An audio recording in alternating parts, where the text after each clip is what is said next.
Bonjour à tous, ravi de vous retrouver en direct de Murrayfield pour le match de clôture de cette deuxième journée du tournoi Destination 2015. L'Écosse reçoit le Pays de Galles ici et Fabien Galtier, c'est le rendez-vous des déçus, ceux qui ont perdu lors de la première journée, mais deux équipes qui n'ont pas vécu la défaite de la même manière et cet aspect psychologique pourrait avoir son importance aujourd'hui. Bonjour Mathieu, bonjour à tous. Oui, deux défaites vécues différemment. D'un côté, les Gallois qui se sont fait assommer par les Anglais chez eux à Cardiff au Millennium et qui ont très mal vécu cette défaite. Dixit Rhys Webb ce matin dans The Independent, le quotidien local, il a dit qu'ils n'avaient pas quitté l'hôtel de la semaine. Les joueurs étaient restés prostrés à l'intérieur de leur hôtel. De l'autre côté, Van Cotter nous a dit que cette défaite était une défaite honorable, qu'offensivement il était satisfait de son équipe qui avait réussi à marquer le seul essai de la rencontre, à casser la défense plusieurs fois, la défense française, et avec un rebond favorable aurait peut-être même pu créer l'exploit. Donc des Écossais en confiance et des Gallois revanchards. Et un temps magnifique aujourd'hui à Murrayfield pour disputer ce match. Fabien Galtier, les conditions sont idéales pour voir une grande rencontre de rugby. Oui, Murrayfield sous le soleil, température fraîche, mais la pelouse est excellente, le ballon ne glissera pas. Les Gallois et les Écossais vont pouvoir attaquer pendant toute cette partie. Et le protocole ici veut que la princesse Anne se fasse présenter les deux équipes. C'est le cas actuellement avec Sam Warburton, le capitaine gallois, qui va présenter ses partenaires. Le Pays de Galles qui avait infligé la plus lourde défaite de l'histoire de l'Écosse l'an dernier au Millennium, 51-3, et l'Écosse a envie de prendre aussi sa revanche cet après-midi. 51-3, c'est un traumatisme vécu par les Écossais l'an dernier. Ça avait été une défaite terrible. Ils s'étaient fait marcher dessus par des Gallois conquérants, des Gallois surpuissants. Et c'est vrai qu'aujourd'hui les Écossais veulent se racheter et veulent marquer de leur empreinte ce match. Ils jouent chez eux à Murrayfield. Ils sont remontés comme des pendules. Cette équipe du Pays de Galles qui a un large avantage depuis que le tournoi est passé à 6 nations. 11 succès gallois pour un nul et 3 défaites. Et surtout le Pays de Galles qui n'a plus perdu 2 matchs d'affilée dans le tournoi depuis 2007. Ça, Fabien Galtier, alors on sait que les statistiques sont faites pour être démenties, mais ça parle quand même. Cette équipe d'Écosse réussit bien aux Gallois. C'est vrai que les Gallois depuis quelques saisons sont régulièrement aux avant-postes de ce tournoi, régulièrement vainqueurs, parfois grand chelem, mais c'est une équipe qui fait partie depuis quelques années des meilleures équipes européennes, alors que les Écossais, eux, s'accrochent chaque année pour ne pas vivre un calvaire, pour essayer de gagner le maximum de matchs. Ce n'est pas toujours facile, mais il semblerait que cette année, avec l'arrivée notamment de Van Cotter, ils aient des ambitions. Greg Ledlow, le capitaine écossais, qui va présenter ses partenaires à la princesse Anne, avec des grandes satisfactions pour Van Cotter. Vous le disiez, on a discuté un petit peu avec lui avant cette rencontre. Fabien, il nous disait qu'évidemment il y avait de la frustration avec cette défaite subie au Stade de France, mais ça fait partie du chemin et de la construction, nous disait-il, et il est plutôt optimiste pour cette rencontre cet après-midi. Et il en veut plus. Il disait que ses joueurs s'étaient débarrassés un petit peu trop du ballon en deuxième mi-temps. La première mi-temps face aux Français lui satisfait. La deuxième mi-temps, il trouve que ces joueurs n'ont pas assez confiance en eux, ont tendance à se débarrasser du ballon par le pied, alors qu'ils avaient l'occasion de faire encore mieux. Donc il dit qu'il faut du temps pour que cette équipe prenne confiance et assume jusqu'au bout ses ambitions. En même temps, il est grand temps que cette équipe d'Écosse s'impose aussi dans le tournoi Destination à domicile, on vous le disait, contre cette équipe de Galles. Mais l'Écosse, depuis que Van Cotter est arrivé, affiche quand même un meilleur bilan avec 5 victoires sur les 8 derniers matchs, qui peut aussi peser psychologiquement dans l'approche de cette rencontre. Ouais, au mois de novembre, cette saison, ils avaient battu assez largement les Argentins et avaient accroché les Néo-Zélandais, les All Blacks. Ils avaient craqué dans les dernières minutes. Donc c'est vrai que peut-être chez eux ici, aujourd'hui, ils sont capables de battre les meilleurs et notamment de battre les Gallois. La colonie rouge, vous l'avez vu, ils sont nombreux, les supporters gallois à avoir fait le déplacement. La princesse Anne qui a pu constater qu'évidemment, il y avait beaucoup de barbus dans cette équipe écossaise. Vous verrez notamment Geoff Cross, le pilier droit qui va remplacer cet après-midi Ewan Murray avec une belle grosse barbe. C'est à la mode en ce moment. Ouais. D'ailleurs, vous commencez à laisser pousser votre barbe, Mathieu. Pas à ce point-là. La semaine prochaine. Pas à ce point-là. Et la princesse Anne qui va désormais quitter cette belle pelouse de Murrayfield. À signaler, l'état de la pelouse est parfait cet après-midi. Et maintenant, c'est l'heure des hymnes ici à Murrayfield et en l'honneur de cette équipe du Pays de Galles. Land of my fathers, la terre de mes ancêtres.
Le Pays de Galles doit réagir cet après-midi après sa défaite à domicile contre l'Angleterre lors du match d'ouverture. Moment de frisson maintenant à Murrayfield avec Flower of Scotland.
Splendide moment comme toujours ici à Murrayfield avec cet hymne Flower of Scotland repris a cappella par tout le stade. Cette équipe d'Écosse qui reste sur 3 défaites consécutives à domicile dans le tournoi Destination pour retrouver trace d'un 4 à la suite. Il faut remonter à 1970.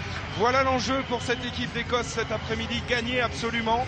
Eux qui n'y sont plus parvenus face aux Gallois ici depuis 2007. Un jeu est simple pour les Écossais.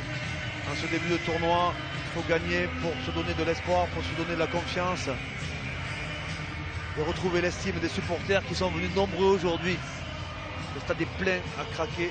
Et vous avez vu la composition écossaise avec 2 changements. Cross en première ligne qui remplace Murray et le retour du taulier Sean Lamont à la place de Seymour. Côté gallois, un changement de dernière minute. Samson Lee est forfait. Il est remplacé par Aaron Jarvis au poste de pilier droit. Et puis George North qui a subi 2 commotions cérébrales la semaine dernière lors du match contre les Anglais est remplacé par Liam Williams. Ça a fait beaucoup débat cette semaine, le fait que George North ait pu poursuivre le match contre les Anglais et du coup il a été remplacé par Liam Williams. Ouais, peu de changements, essentiellement des changements sur blessure côté écossais comme côté gallois. On essaye de maintenir l'ossature. L'arbitre de ce match, Glenn Jackson, il est néo-zélandais et pour la petite histoire, Vern Cotter l'a eu sous ses ordres à Bay of Plenty, c'était en 2004 en Nouvelle-Zélande. Les 2 hommes se connaissent bien, Fabien. Oui, tout à fait. En 2004, Bay of Plenty avait réalisé une superbe saison dans le championnat néo-zélandais. Vern Cotter avait été élu entraîneur de l'année et l'arbitre présent ici, Glenn Jackson, avait avait failli être meilleur joueur de l'année, c'était Richie McCaw qui avait été élu, il avait terminé second. Le décompte ici à Murrayfield, c'est parti pour cette Écosse-Pays de Galles, coup d'envoi donné par Finn Russell pour les Écossais.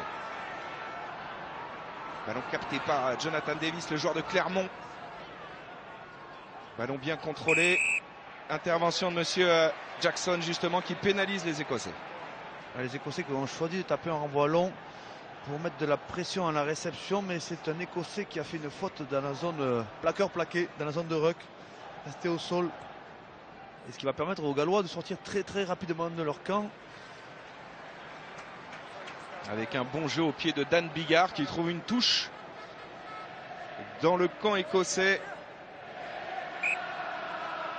Là, on voit ici un petit peu les solutions sur les zones de saut des Gallois. Ils privilégient souvent le milieu de l'alignement.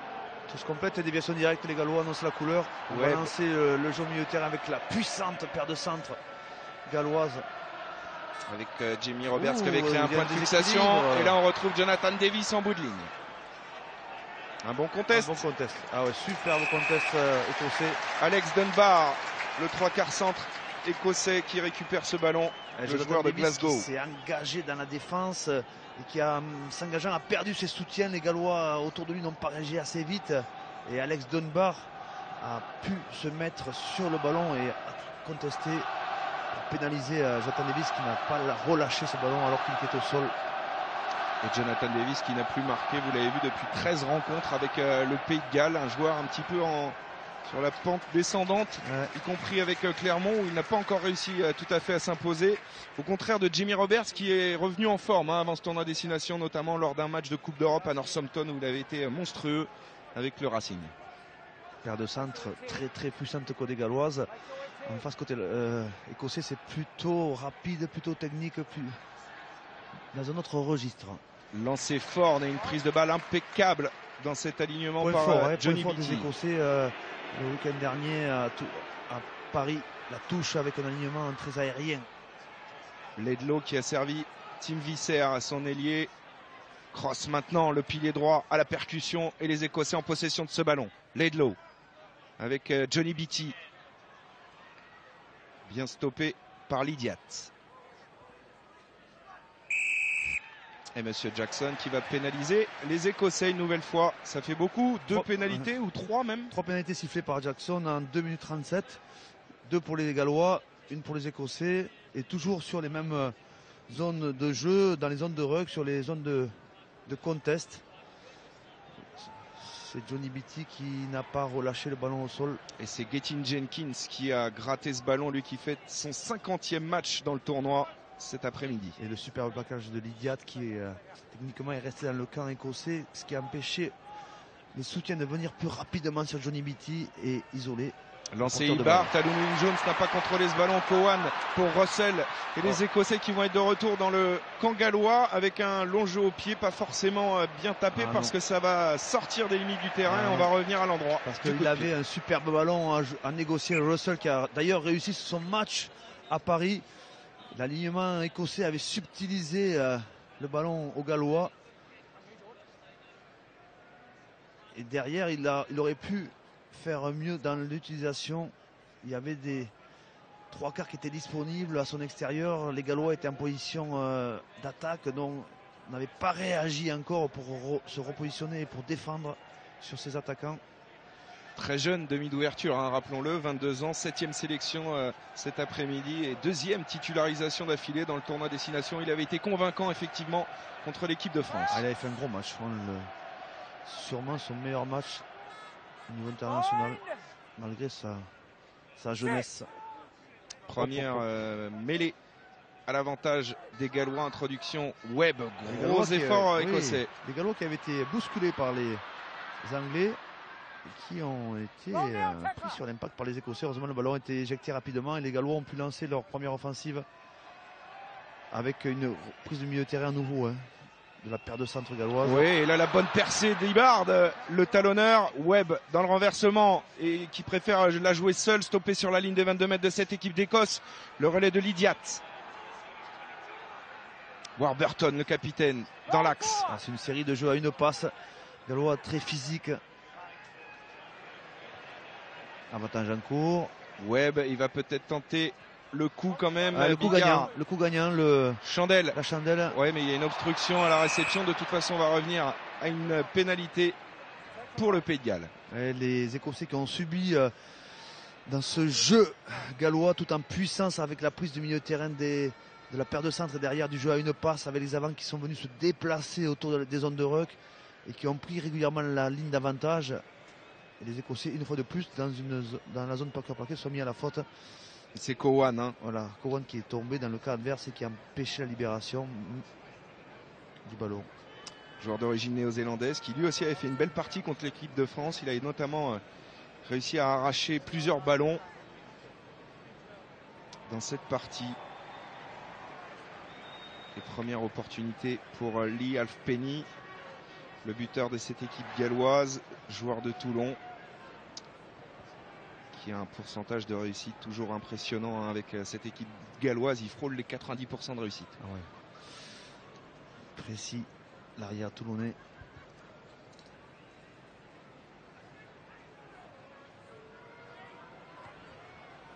Et forcément à cette distance ça passe. 7 minutes de jeu à Murrayfield et ce sont les Gallois qui ouvrent le score 3-0. Les Écossais sanctionnés déjà à 3 reprises hein. Par M. Jackson, toujours sur la même phase de jeu. La zone de plaqué, la zone de ruck. Alors rectifier le tir côté écossais si on ne veut pas se mettre en difficulté trop rapidement. Le renvoi a été effectué, capté par Liam Williams, l'ailier qui remplace donc George North. Il a renvoyé le jeu dans les bras de Stuart Hogg, lui aussi virevoltant au Stade de France. Halfpenny, là on a un beau duel d'arrière cet après-midi, ce qui se fait probablement de mieux en Europe en ce moment. Des arrières de poche, hein. Des petits arrières mais qui ont des appuis de feu, une grosse technique individuelle, qui sont capables de relancer le ballon tout terrain. Occupation au pied là de Dan Biggar, le bon retour de Lamont qui va servir Russell pour dégager le camp écossais depuis ses 22 mètres. Petite touche trouvée. Ouais. C'est les Gallois pour le moment qui impriment le rythme à ce début de match. Les Écossais qui pour le moment subissent. Une nouvelle touche pour les Gallois. Alignement complet semble-t-il. Ils ont dévié le premier ballon. Vont-ils alterner ou vont-ils continuer à lancer le jeu? Hibbard, le joueur de Gloucester au lancer. Biggar, la combinaison des Gallois avec Liam Williams qui est venu s'intercaler dans la ligne. On joue même sens avec Biggar. Il a bien fait de pas servir parce que les Écossais coupaient bien les extérieurs sur cette montée défensive. Hibbard mise au sol. Il va y avoir un petit jeu dans le fermé avec Alun Wyn-Jones maintenant, bien soutenu par son capitaine Warburton. Jenkins, bien pris par Dickinson.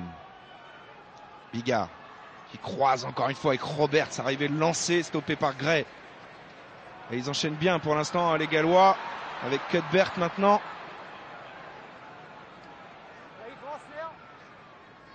Webb dans le fermé, la passe sur un pas, c'est magnifique. Alun Wyn-Jones qui a pu servir Liam Williams qui résiste pour l'instant au plaquage, stoppé juste devant la ligne des 22 mètres. Webb, gros temps de jeu des Gallois avec Hibbard au centre du terrain maintenant.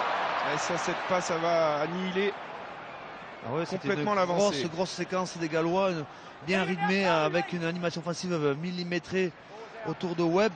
Mais Biggar n'a pas contrôlé. Mais... Oh, des espaces là pour Lee Halfpenny. Stoppé par Russell. Lydiat à la libération. Biggar pour Davis. Liam Williams encore lui le long de la ligne de touche. Il manque Webb pour lancer le jeu, dominer les Gallois qui étaient retenus sur une zone de ruck. Ouais, mais Faletau a fait le travail. Et les Gallois continuent d'enchaîner. 12e phase de jeu. Webb, Biggar avec le leurre de Roberts qui a libéré un petit espace pour Cuthbert, mais il s'est fait croquer. Et un ballon récupéré, il est bon à jouer avec Stuart Hogg à la course, il va déposer tout le monde, il va aller au bout. Stuart Hogg dans le petit périmètre, l'arrière de poche écossais qui inscrit le premier essai ici à Murrayfield après 10 minutes de jeu splendide. Terrible, les Gallois assommés. Ils avaient la main sur ce ballon depuis de grosses minutes de jeu. C'est eux qui animaient le jeu, c'est eux qui avançaient, c'est eux qui imposaient leur rythme. Et sur ce bon plaquage Et ce bon contest des Écossais, c'est Hogg qui va terminer avec ce canne de feu. Voilà, le bon plaquage de la paire de centre écossaise de contest derrière. Gray qui joue intelligemment pour Hogg et qui il a une barre d'en face. 70 mètres tout seul, Hogg. Déposé tous les Gallois qui ont explosé physiquement sur ce turnover. Hein. Ils ont mis beaucoup d'intensité, d'application dans leur animation offensive. Ils récitaient leur rugby. Et les Écossais qui ont su plier défensivement avant de venir chercher sur une rush défense le ballon. Et cet essai transformé par Laidlaw. L'Écosse prend les commandes dans ce match. 7-3, 9e essai international de Stuart Hogg. Je ne sais pas si sur cette action-là, d'ailleurs, le talonneur gallois ne s'est pas blessé. Ibar, il est resté au sol. C'est Hogg, le meilleur joueur écossais depuis maintenant plusieurs saisons, ouvre le score. Alors que les 10 minutes étaient à l'avantage des Gallois. Le renvoi effectué par Bigard. Renvoi long, sans pression sur Dunbar. Ballon bien libéré. Laidlaw maintenant. Avec Johnny Gray, lui aussi, une très très grosse activité au Stade de France. 17 plaquages pour ce joueur.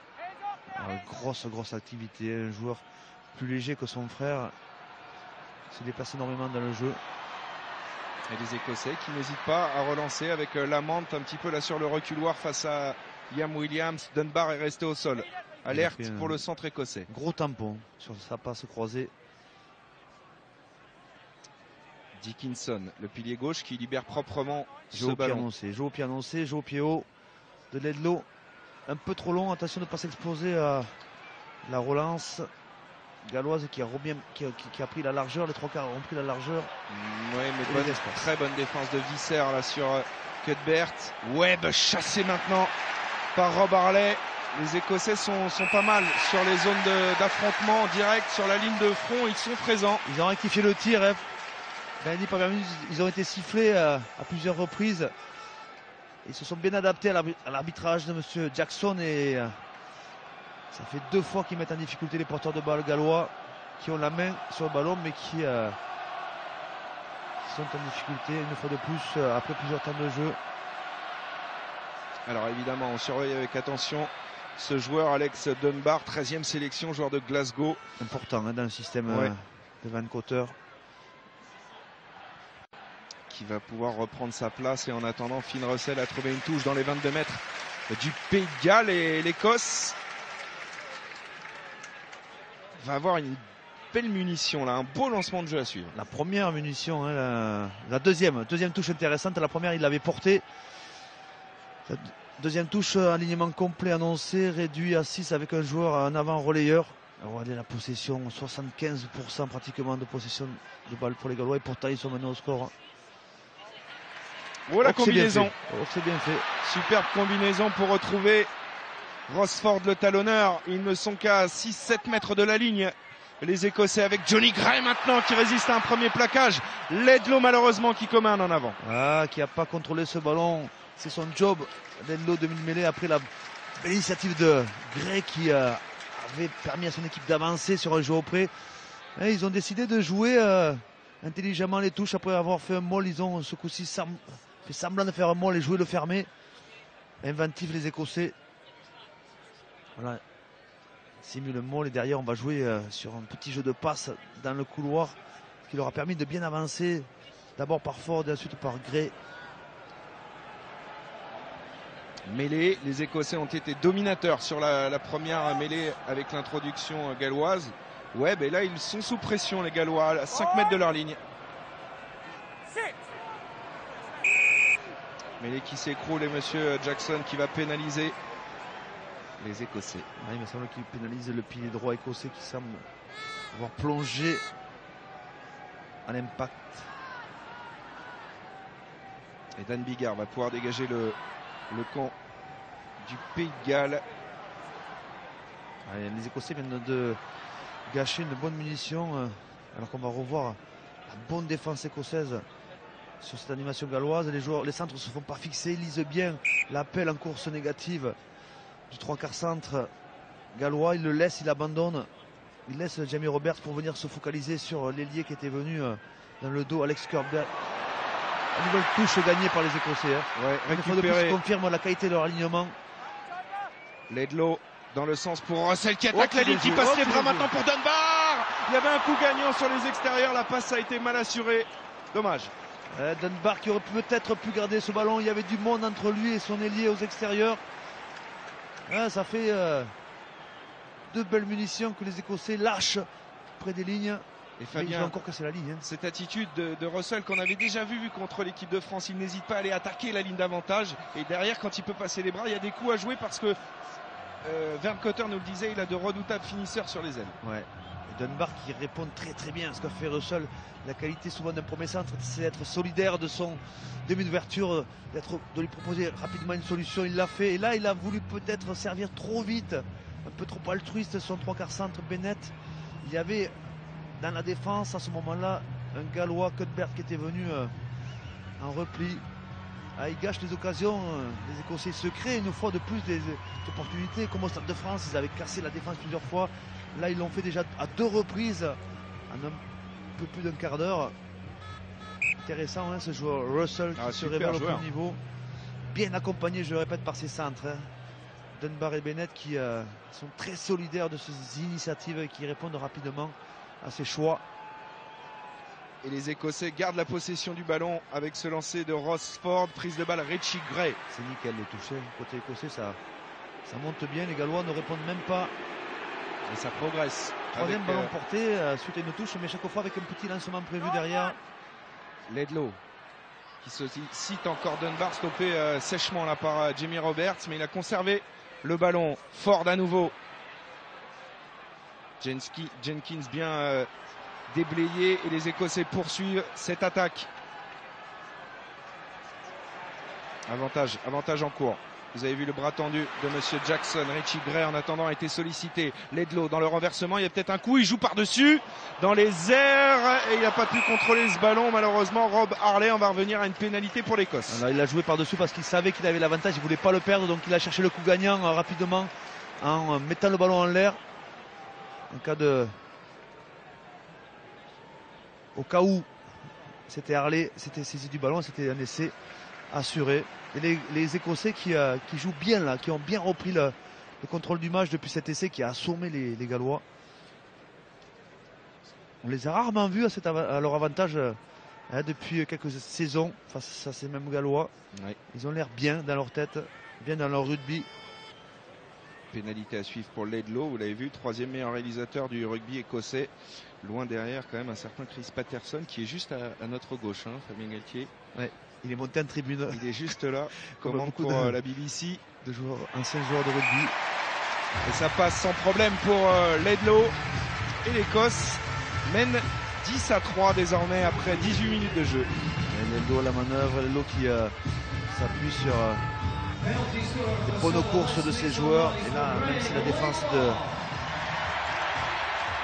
des Gallois avec Jamie Roberts était efficace, ils ont réussi à maintenir la pression.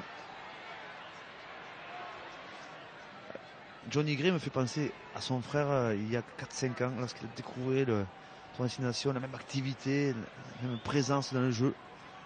Et d'ailleurs sur les remplacements la semaine dernière, Vern Cotter a préféré sortir Richie en laissant Johnny sur le terrain. C'est dire s'il fait confiance à son jeune deuxième ligne. Bigard qui monte une chandelle. Il est bien tapé. Alf Penny qui s'impose dans les airs, il peut passer dans la chute pour Webb. Webb repris in extremis, stoppé à 5 mètres de la ligne par Hogg qui s'est fait déblayer là à l'épaule. L'arrière écossais, Faletau à la libération puisque Webb est pris dans ce regroupement. Jake Ball avec Warburton, la réaction galloise peut-être après 19 minutes de jeu. Pas tout à fait réorganisé, du coup il travaille dans l'axe, les avants, avec cette charge d'Aaron Jarvis. Avantage en cours, hop, il y a des espaces. Ça sent bon pour les Gallois.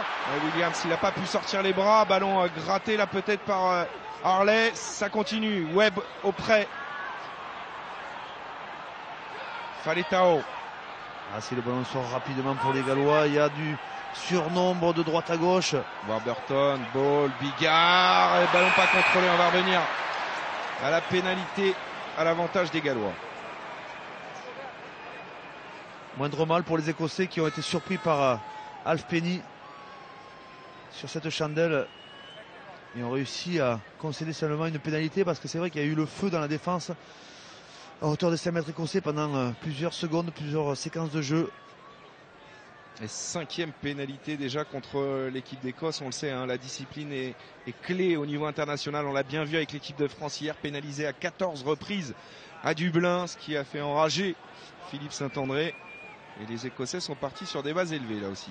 Ouais, superbe attitude de Alf Penny en l'air qui sert son demi-mêlée qui manquait un petit peu de patte pour finir l'action. Il s'est fait reprendre par Hogg, déterminant une fois de plus Hogg dans son jeu qui va plaquer et de suite se mettre en position de contest.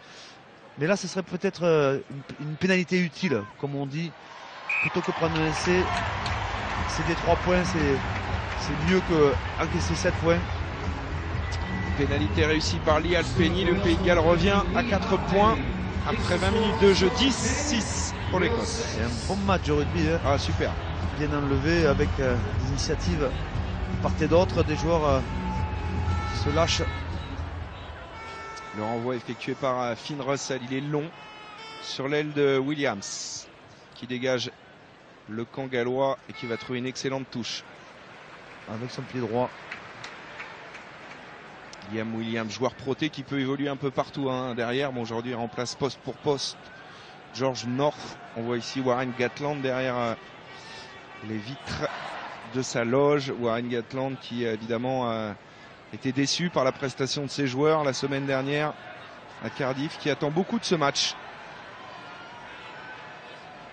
et qui a enfermé un peu à double tour toutes ses troupes cette semaine pour les recadrer. Rosford, déviation Beatty, Laidlaw avec Russell, Cowan. Bien fermé, bien plaqué par Dan Biggar. Ouais, mais ils se font des passes dans la défense, les Écossais, et ils conservent la possession du ballon. Laidlaw par-dessus.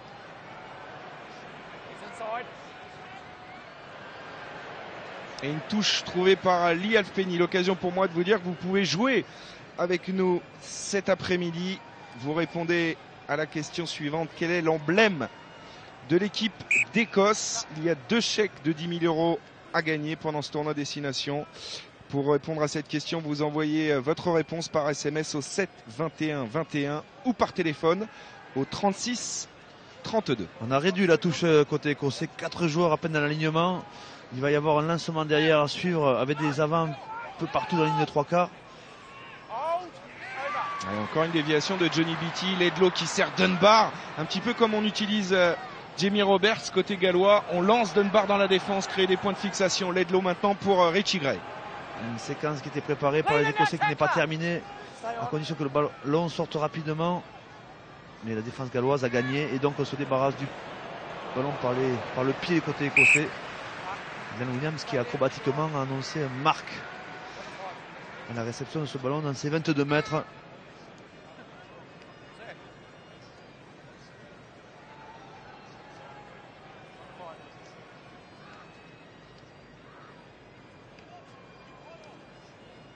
Alors il demande ce qu'il doit faire, Liam Williams. Ce sera un dégagement direct que les Écossais vont jouer rapidement. Hogg avec Visser, le Hollandais volant, hein, puisqu'il est d'origine néerlandaise. Comme ça qu'on le surnomme ici. Laidlaw qui a hésité à servir Cowan et il a conservé finalement ce ballon. On est revenu légèrement dans le camp gallois. Richie Gray chassé par Jamie Roberts. C'est un peu désorganisé, décousu cette action. Johnny Beatty pour remettre les Écossais dans le sens de l'avancée. Cowan, intervention de monsieur Jackson. On est rentré sur le côté écossais pour soutenir Johnny Beatty. Il n'est pas passé par l'axe de la zone plaqueur parquet, par l'axe du ruck. Et il est pointilleux monsieur Jackson. Et même s'il a joué sous les ordres de Van Cotter, il laisse plus... il fait pas de cadeau aux Écossais, non. Ça c'est sûr. Totalement impartial. Voilà, c'est Harley qui est rentré sur le côté pour nettoyer. Passer par l'axe de la zone plaqueur plaqué. Superbe touche trouvée là, à 5 mètres de la ligne galloise. Le voilà le look de ce joueur Geoff Cross. Je vous parlais tout à l'heure, le hipster écossais, c'est pas tout à fait pareil que Sébastien Chabal à sa grande époque, mais d'une autre façon. Touche complète annoncée par les Gallois. On va porter le ballon à la retombée. Debout, côté gallois, va-t-on réussir à repartir? Les Écossais sont en difficulté sur ce ballon porté. Les Gallois tournent autour de la pression écossaise. On s'est mis à la faute. C'est Johnny Beattie qui est accusé d'avoir écroulé ce maul. Parce qu'on va chercher à rapidement profiter de cet avantage côté gallois. Webb qui a pu servir à Loonwyn Jones, qui a cassé un premier plaquage, celui de Finn Russell. Webb qui a du mal vraiment à libérer dans le tempo pour les Gallois. Elle est peut-être encore bonne à jouer sur les extérieurs. Non, on avant de passe. On va revenir encore une fois à la pénalité. Les pénalités qui continuent de pleuvoir sur les Écossais. Ouais. Suite à ce ballon porté, les Écossais se sont mis à la faute pour empêcher les Gallois d'avancer avec leur maul et de marquer un essai. Par contre, on peut noter la volonté des Gallois de jouer. Ils refusent de taper la pénalité. Ils se remettent au 5 mètres pour rejouer une pénale touche. Ils sont en confiance. Ce premier maul leur a donné des idées. Que vont faire les Écossais? Vont-ils sauter? Pour le moment, ils semblent ne pas sauter. Font-ils semblant de contrer? Non, pas de contre en l'air, un contre au sol, mais les Gallois qui ont bien positionné leur axe de poussée. Il faut sortir le ballon. Oui, c'est la consigne de Monsieur Jackson à Rhys Webb, mais il tarde et du coup, ce sera une mêlée pour les Écossais. Je le trouve pas dans le coup, Rhys Webb. Il tarde beaucoup à libérer les ballons. Il a été touché sur l'action précédente. Il est peut-être un peu dans le brouillard. Discuter avec son numéro 10, alors que à ce niveau-là, en général, le lancement est déjà prévu. Et en tout cas, le choix des Gallois ne s'est pas avéré positif, puisqu'ils ont laissé passer l'occasion de marquer 3 points et perdre la possession rapidement sur ce maul avorté. Et puis Fabien, on va rappeler la règle, hein. Une fois que l'arbitre a demandé aux joueurs de libérer le ballon, il y a un temps imparti pour le faire. Et exactement. Là, il a été sanctionné, Rhys Webb, alors que les soigneurs rentrent sur le terrain pour revenir au chevet de Richie Gray. En attendant, les Gallois en profitent pour discuter un peu avec les arbitres et mettre les choses au clair. Essayer de comprendre la volonté de Jackson au niveau de l'arbitrage. Et après une petite demi-heure de jeu, on peut voir les Écossais menés au score avec une bonne conquête en touche, de bons lancements de jeu autour de leur numéro 10 et des Gallois qui semblent plus puissants, avec un jeu bien en place, bien récité, mais qui manque notamment sur les extérieurs, qui n'arrivent pas à battre la défense, qui manque un peu de jambes.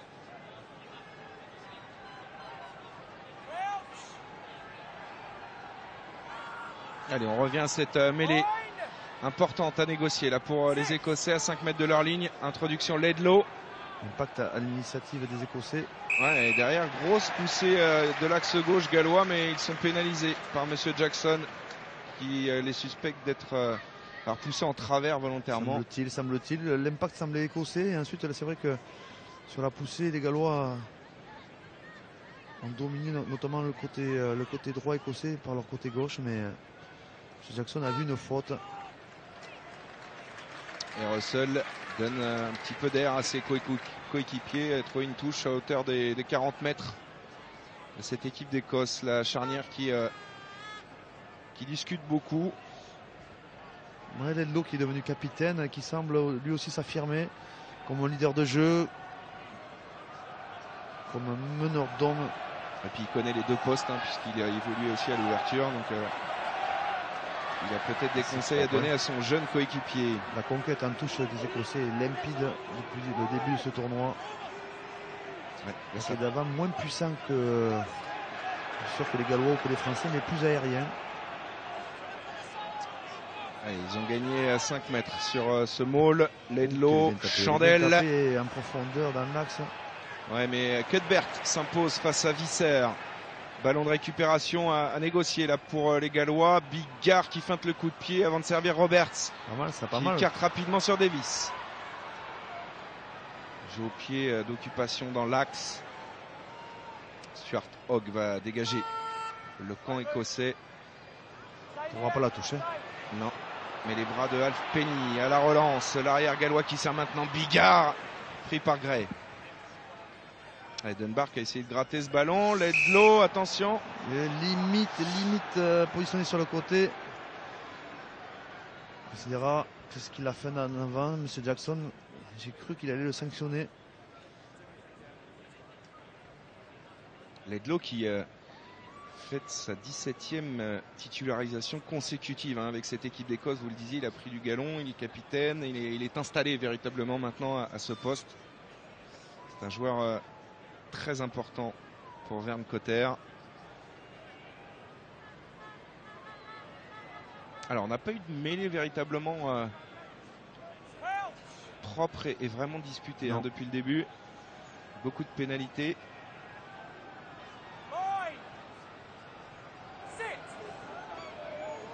L'impact est écossais une fois de plus. Les Écossais qui se projettent bien, notamment la première ligne qui se projette bien, qui a un bon timing collectif. Des Gallois qui encaissent à chaque fois l'annonce, qui semble plus puissant pourtant ensuite lors de la poussée, mais la prise d'appui est importante à l'impact et c'est les Écossais qui pour le moment démarrent le mieux cette phase de jeu. Surprenant aussi ça, c'était plutôt un point faible. Je les ai trouvés pas mauvais à Paris et dans ce début de match ils sont présents. La première ligne écossaise, paquet d'avant. Alors, M. Jackson qui autorise Rhys Webb à introduire et le paquet gallois qui est secoué là sur cette mêlée, mais il a laissé jouer. M. Jackson, Liam Williams a tapé à suivre. Marc, arrêt de volée accordé à Finn Russell. Bonne couverture de Russell suite à ce côté fermé qui a été joué par les Gallois sous pression. Je pense qu'ils avaient choisi de jouer de gauche à droite, mais la mêlée s'est fait désaxer. Les Gallois n'ont pas eu de solution que de jouer dans ce petit couloir. Et ils ne trouvent pas les touches, les Écossais. Et Webb va pouvoir transmettre à Bigard qui a du soutien à sa droite, mais il préfère monter encore une quille. Elle est trop longue. Oui, mais attention. Oh là là là là là là là. Oui, alors ça semble involontaire, mais c'est une faute flagrante de Finn Russell sur Dan Bigard qui s'est relevé immédiatement. On s'accroche derrière, c'est de bonne guerre. J'ai bien aimé aussi la réaction de Bigard qui s'est relevé de suite et qui n'a pas rajouté. Tout à fait. Il y a beaucoup de joueurs qui seraient restés allongés. Lui s'est relevé de suite, il n'a pas rajouté. Il fait confiance au jugement de Jackson. Qui va peut-être demander la vidéo, Fabien, pour contrôler l'intention de Finn Russell. Je pensais qu'elle était trop longue, mais il a accéléré sur les derniers appuis. Bigard, seconde ligne, demi d'ouverture qui s'engage. Ah oui. Qui s'engage énormément. Alors voyons. Il se protège. Il n'a pas la volonté de le. C'est plutôt un acte de protection. Alors, regardez bien son regard qui est toujours tourné vers le ballon et au dernier moment, il voit arriver Bigard dans les airs. Ça semble pas intentionnel. Il a été surpris par la présence de Bigard, il n'avait pas anticipé. Superbe timing de Bigard. Ah ouais, mais M. Jackson a tranché, ce sera un carton jaune pour Finn Russell et l'Écosse réduite à 14 pour la fin de cette première mi-temps. Ça, c'est un coup dur. C'est un coup dur, ils perdent aussi leur maître à jouer et ils vont sûrement encaisser 3 points. C'est un moment du match qui peut peser lourd à la fin des débats.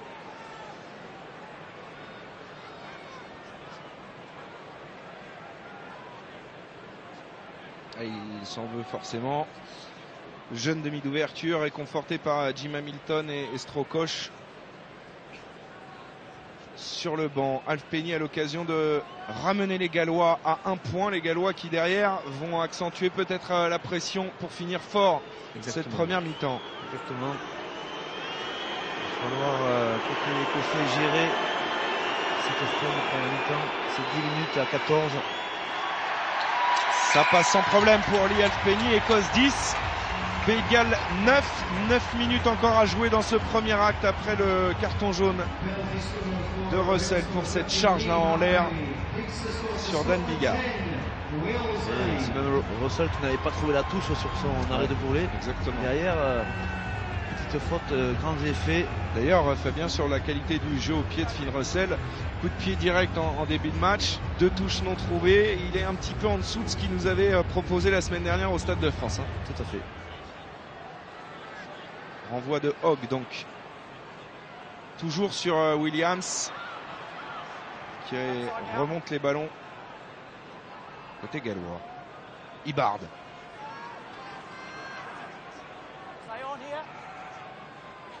Webb avec Bigard. La passe au pied pour mettre sous pression Ledlow. Ouais. Ballon bien capté par le capitaine écossais sous la pression d'Alex Cuthbert. Richie Gray en position de demi-mêlée pour libérer cette balle. Cohen est servi. Au près, il est puissant ce joueur.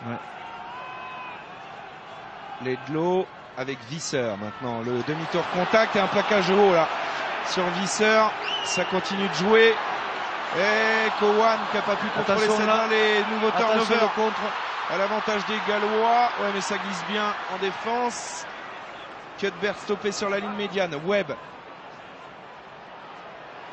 Lydiat avec Warburton, la 3e ligne en action. Ouais, elle est belle cette passe d'Alun Will-Jones pour Liam Williams à la course maintenant. Il revient en travers. Bennett, Webb et l'essai de Webb. L'essai de Webb pour les Gallois. Alors il y a beaucoup de choses à dire sur cette action. Parce qu'il y avait un plaquage haut à l'origine. Alors derrière, je suspecte quand même Bennett d'avoir plaqué volontairement le premier attaquant gallois pour faire mine qu'il était gêné. Exactement. Et à l'arrivée, ça fait un essai pour Webb et le Pays de Galles. Alors Jonathan Davis qui était à l'intérieur du porteur de balle, il a fait le boulot. Il a fait le boulot. Donc on va voir d'abord le ballon perdu sur cette transmission par Cohen. Et derrière, les Gallois vont utiliser ce ballon. Et vous allez voir sur la dernière passe. Voilà le boulot de Davis qui va intelligemment couper la course, gêner le retour des Écossais. Ah, c'est bien tenté de la part de Bennett. Regardez qui. Mais c'est bien tenté, mais c'est vrai que Davis, par son positionnement, gêne Bennett. Là, ça fait mal les Écossais qui viennent d'encaisser un 8-0 avec un carton jaune en 3 minutes. Oui, on pouvait le craindre. Et le scénario est là. Le Pays de Galles a tout de suite profité de cette supériorité numérique. On n'a pas vu le début de l'action parce qu'il y avait quand même un plaquage haut sur un Écossais. En attendant la tentative de transformation de Lee Halfpenny qui continue son festival au pied. Et le Pays de Galles passe en tête largement, 16-10 maintenant. 10-0 en 3 minutes. C'est là le plaquage haut sur Visser. Faletao. Il a bien manœuvré, Liam Williams, avec l'aide, vous l'avez dit Fabien, de Jonathan Davis pour retrouver intérieur Rhys Webb qui est le demi-mêlée qui marque le plus d'essais en Europe. Il a déjà inscrit 10 essais cette année avec sa province des Ospreys et là il était la conclusion de ce mouvement. C'est vrai que la décision de Watson, ou les décisions de Watson pour le moment n'avantage guère les Écossais. Ce plaquage haut aurait pu être sanctionné. Webb qui a monté une grande quille dans les airs et une charge peut-être sur Johnny Beattie. Oui, Jonathan Davis sanctionné. Monsieur Watson, il va falloir qu'il donne un petit peu l'avantage aux Écossais.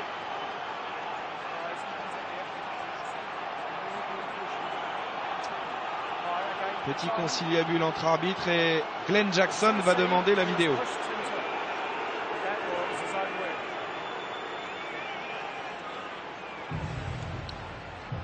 Pour voir si ça mérite éventuellement un jaune. Regardons Beattie qui monte dans les airs. Là encore, il n'y a pas vraiment une intention flagrante de la part de Jonathan Davis. Va-t-il compenser? Il regarde le ballon jusqu'au bout, Jonathan Davis, mais il prend lui aussi un carton jaune. Voilà. Après Russell pour les Écossais, égalité parfaite, 14-14 et 2 cartons jaunes. Jeu dangereux. Pour jeu dangereux, charge dans les airs.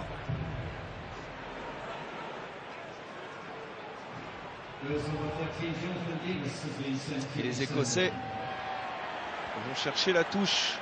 4 minutes encore dans cette première période. Un match qui a tourné à l'avantage des Écossais en l'espace de 3 minutes. Entre la 31e minute et la 34e, 10 points encaissés par les Écossais à 14. L'occasion de réagir maintenant avec une touche à hauteur des 22 mètres. 14 contre 14 pour les Écossais. Et sa chambre sur le banc. Je peux vous dire qu'il y a des petits échanges entre Russell et le banc gallois. Allez, ballon porté là par les Écossais, avantage en cours, le bras tendu de Monsieur Jackson. Bien construit les molles Écossais. Cowan. On avance bien, tant que le molle avance. L'arbitre ne signale pas de mêler de sortir le ballon, tant que le molle est sur l'avancée. Oh, le gros effort là du paquet d'avant des Écossais qui déroule à droite maintenant. Ça pourrait faire très très mal. Tous les joueurs écossais, pratiquement tous les joueurs écossais sont dans ce molle. Ah oui, il n'en reste que 2 dans le champ profond avec Bennett et Visser. Sinon, il y a 13 Écossais sur cette action. Oh, ils sont en train de marquer au fer rouge. Les Gallois vont-ils finir dans leur but? Et voilà, on va revenir à la pénalité. Mais quel ballon porté! 30 mètres. Les Écossais, ils ont fait 30 mètres. 30 mètres. Important, hein, psychologiquement pour les Écossais de dominer physiquement sur ce ballon porté les Gallois juste avant la mi-temps. Ça aurait été même mieux d'obtenir un essai. Vont-ils taper la pénalité ou bien ils vont aller en touche, non? Tenter le molle. Gros effort, hein, vous savez, ça c'est des efforts qui faut récupérer là. Physiquement. Alors il demande Stuart Hogg à ses avances, ils se sentent d'y retourner. Et ils y vont. Avec cette touche trouvée par Hogg. Là il y a l'acide lactique dans les jambes. Là c'est des efforts, il ne court pas énormément, mais alors on puise avec les cuisses, avec le haut du corps aussi pour rester lié, pour rester solidaire. Forme de lutte autour du porteur de balle. Contrôle technique pour Rosford, le talonneur le plus capé du rugby écossais. On revoit les chocs là entre Jack Ball et Gray, ou cette percussion de Jimmy Roberts. Ça tape dur, ça frappe fort. C'est engagé, c'est très engagé, ça s'envoie comme on dit. Alors, intelligemment les Écossais aussi temporisent un petit peu pour reprendre de l'énergie et négocier ces 2 dernières minutes, et surtout cette touche très importante à suivre. Il faut marquer côté écossais pour entrer au vestiaire avec peut-être l'avantage au score ou recoller à ces Gallois. Ford sur Richie Gray. C'est propre, on construit à nouveau un molle. Là ce coup-ci les Gallois ont réagi. Ouais, mais ça travaille bien. Ils se sont désaxés un petit peu. Laidlaw qui libère pour Dunbar en perce-muraille. C'est toujours lui qu'on sollicite. Hein. Ouais. Laidlaw, petit côté. Laidlaw en 1 contre 1, le numéro. Ça c'est bien fait. Laidlaw, il n'avait pas délié à son extérieur. C'est dommage. Il avait fait la différence. Gray qui va relever ce ballon soutenu par son 3e ligne Harley. Mais ils n'ont pas progressé sur ce coup-là. Donc il y a le frangin maintenant. Johnny Gray. Coffret un petit peu, attention à ne pas perdre ce ballon. Skibard a mis ses grosses pognes, mais ça ne suffit pas pour récupérer le ballon côté gallois. La percussion maintenant de Cross. Ah, il s'est jeté comme un mort de faim sur ce ballon, Faletao, et il l'a récupéré. Ça c'est une séquence défensive importante. Le dégagement d'Alf Penny sous la pression, il ne trouvera pas la touche, il est complètement dévissé. Hogg peut-être au large alors, si ça passe pas au près. Hogg encore qui reprend l'axe. Il a un démarrage cet arrière phénoménal. Cowan. Bonne défense des Gallois qui mettent en échec pour le moment les initiatives écossaises. Ouais, mais lui il peut faire la différence. Hogg encore qui a mystifié la défense galloise. Et il manquait de soutien à son extérieur. Laidlaw. Quelle séquence, les Écossais avec le relais maintenant de Cross, stoppé encore à 1 mètre de la ligne. Laidlaw dans le fermé avec Dunbar, pris par Alf Penny. Oh, les Gallois qui donnent tout en défense, mais l'Écosse s'approche. Laidlaw a-t-il aplati sur la ligne? Monsieur Jackson intervient, on va faire appel à la vidéo. Quelle action! Les joueurs sont épuisés. Quelle séquence! Laidlaw a-t-il marqué? Lui seul le sait. Ils sont épuisés les Gallois, tout comme les Écossais. Ils ont tout mis sur cette fin de première mi-temps. Alors il a sifflé la mi-temps sans demander la vidéo, monsieur Jackson. Donc il était bien placé, il a estimé que Greg Laidlaw n'avait pas aplati. 16-10 pour le Pays de Galles à la mi-temps. On a un grand match de rugby, du suspense. Restez bien avec nous, un détour par Paris. On se retrouve rapidement ici à Murrayfield. À tout de suite.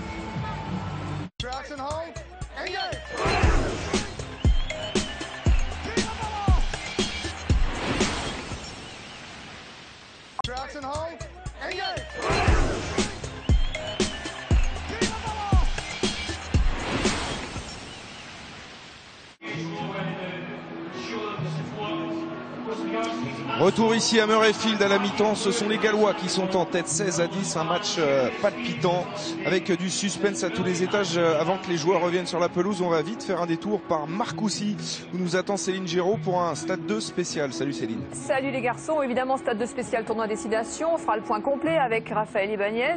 On parlera également de David Luiz, le défenseur du PSG qui nous a tout simplement donné un entretien. On l'a rencontré à 2 jours du match important face à Chelsea. Enfin, on était à New York avec Rudy Gobert pour son tout premier All-Star Game. Voilà, tout ça et bien plus encore dans Stade 2. À tout à l'heure. En direct de la Maison Bleue, à tout à l'heure, Céline. Les joueurs sont de retour ici à Murrayfield. Avantage Pays de Galles. Fabien, on a eu un match intéressant à suivre, une première mi-temps très intéressante avec les Écossais qui avaient pris le large et puis ils ont encaissé un cinglant 10-0 en 3 minutes. Ça s'est bien passé pour eux jusqu'à la 30e minute où ils menaient au score, ils avaient marqué un super BC en contre et puis là, carton jaune contre Russell et un 10-0 en suivant. Ils ont perdu le score et c'est les Gallois qui sont entre vestiaires avec l'avantage. Comment auront-ils digéré les derniers événements, les Écossais et les Gallois? C'est la réponse immédiatement. Entre-temps, Jonathan Davis à son tour, le Gallois, pour la même raison d'ailleurs, pour avoir chargé un joueur en l'air, a pris un carton jaune. Alors on rappelle que quand on charge un joueur en l'air, les consignes pour l'arbitrage sont claires. On ne juge pas forcément le regard et l'intention du joueur à partir du moment où il charge en l'air, et bien c'est carton. Le coup d'envoi de cette deuxième mi-temps à suivre pour le Pays de Galles et Dan Biggar, le Pays de Galles qui veut réagir après avoir perdu à domicile la semaine dernière contre les Anglais et qui sont pour l'instant en tête dans cette partie. Un ballon récupéré par Lamont qui remplace aujourd'hui Seymour, blessé la semaine dernière au Stade de France. Cowan. Les Écossais qui n'avancent pas sur les 2 premiers plaquages et qui ont lâché le ballon, mais il y a une faute sur Cowan. Et ça s'est rééquilibré au niveau des pénalités. C'est la 7e pénalité contre le Pays de Galles. Les Écossais ont beaucoup été pénalisés dans les 20 premières minutes notamment. Mais ils ont terminé la première mi-temps avec 8 pénalités sifflées par monsieur Jackson. Alors qu'on est en train de soigner ici Blair Cowan, joueur des London Irish, débarqué de Nouvelle-Zélande, qui avait fait ses débuts en juin 2014 avec cette équipe écossaise contre les États-Unis. Alors que Finn Russell fait son retour. L'Écosse va jouer en supériorité numérique pendant quelques minutes. Oui. Parce que Jonathan Davis, lui, va devoir patienter encore un petit peu.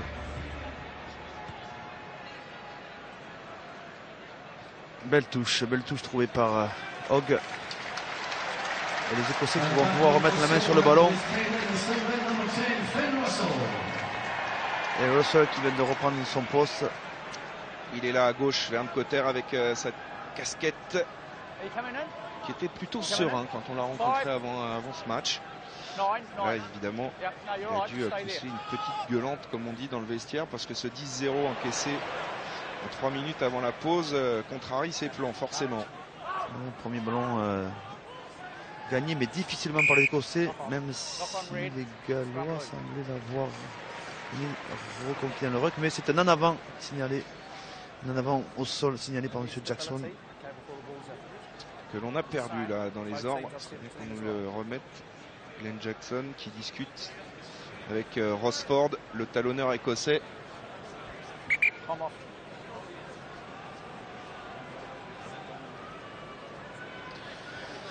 Les Écossais qui vont profiter de ce temps mort puisqu'il y a un joueur qui est En train de se faire soigner un joueur gallois. Ball qui semble souffrir du poignet. Le temps est arrêté.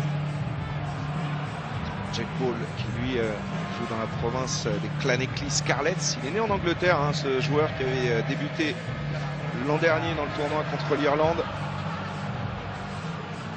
Qui s'est fait soigner. Gros plan ici sur Alex Cuthbert qu'on a vu plus tranchant, plus décisif dans le passé avec cette équipe galloise. Il est un peu en demi-teinte. L'ailier gallois, ça avait déjà été le cas contre l'Angleterre la semaine dernière. Alors est-ce sérieux pour Jack Ball, alors que Alun Wyn-Jones continue de discuter avec Monsieur Jackson. Ouais, la première mêlée de cette deuxième mi-temps va se jouer. Une mêlée intéressante pour les Écossais. En supériorité numérique, il va falloir l'exploiter, essayer de porter le ballon, mais d'abord gagner cette mêlée. Les Gallois qui ont décidé de rajouter un... Oh là là, ils sont dominés sur cette mêlée. Les Écossais, M. Jackson va sanctionner évidemment, va pousser. Les Gallois qui étaient en infériorité numérique derrière, puisqu'ils jouent St. Davis. Et pourtant, sur cette mêlée, voilà, les Gallois poussent à 8. Hein. Mais ils sont pris sur l'impact et pris ensuite sur la poussée collective. Et Ledlow a félicité ses partenaires évidemment. Et du coup, Russell qui a fait son retour il y a quelques instants a trouvé une très bonne touche dans les 22 mètres du Pays de Galles. Et on a vu avant la mi-temps, Fabien, une énorme séquence, un ballon porté de 30 mètres des Écossais qui vont peut-être retenter le coup. Pas récompensé de leurs 5 dernières minutes, les Écossais qui sont venus mourir sur la ligne. Hein. Ledlow a failli aplatir, mais l'arbitre considérait qu'il n'avait pas essayé. Hop, il va être lobé là. Ouais. Il va être lobé, oui. Ouais. Mauvais timing. Le ballon récupéré par le Pays de Galles et il est bon à jouer ce ballon avec Jamie Roberts qui reprend intérieur. Ça fait deux mauvais lancers de Ford. Ouais, très bon contexte. Voilà. Encore une fois de Dunbar. Hein. À chaque fois que les Gallois s'engagent dans la défense, Dunbar très efficace dans cet exercice-là. C'est Jamie Roberts qui était rentré dans l'intervalle. Et Dunbar est venu se positionner sur Roberts. Voilà, il plaque derrière, il se relève. Techniquement, c'est très fort ce que fait Dunbar. Hein. Il plaque avec son élan, il va tourner autour de son appui pour se mettre en position de contest et mettre à la faute les Gallois. Il rattrape le mauvais lancer de Rosford. Il avait déjà contesté un ballon comme ça en première période. Alex Dunbar, précieux au milieu du terrain. Précieux en attaque, précieux en défense. Et la pénalité à suivre pour Ledlow qui pourrait ramener les Écossais à 3 points. Ça passe pour le demi-mêlée capitaine de cette équipe d'Écosse. L'Écosse 13, Pays de Galles 16. Ah, c'est bien pour les Écossais, c'est un bon début de deuxième mi-temps. Recoller au score rapidement, ils n'avaient pas pu le faire avant la mi-temps. Ils le font en début de deuxième mi-temps. Ces mêmes Gallois qui menaient au score aussi lors de la première journée, ils menaient de 8 points face aux Anglais. Ils n'avaient pas réussi à inscrire d'ailleurs le moindre point en deuxième période. Intéressant de voir comment les Gallois vont gérer cette deuxième mi-temps parce qu'elle avait été catastrophique la semaine dernière. Ils avaient encaissé un 13-0 contre les Anglais. Johnny Beattie protège ce ballon. Ledlow joue au pied de Ledlow. Par-dessus, Alf Penny dans les airs encore une fois va s'imposer, pris à la retombée par Cowan. Webb avec Hibbard, son talonneur.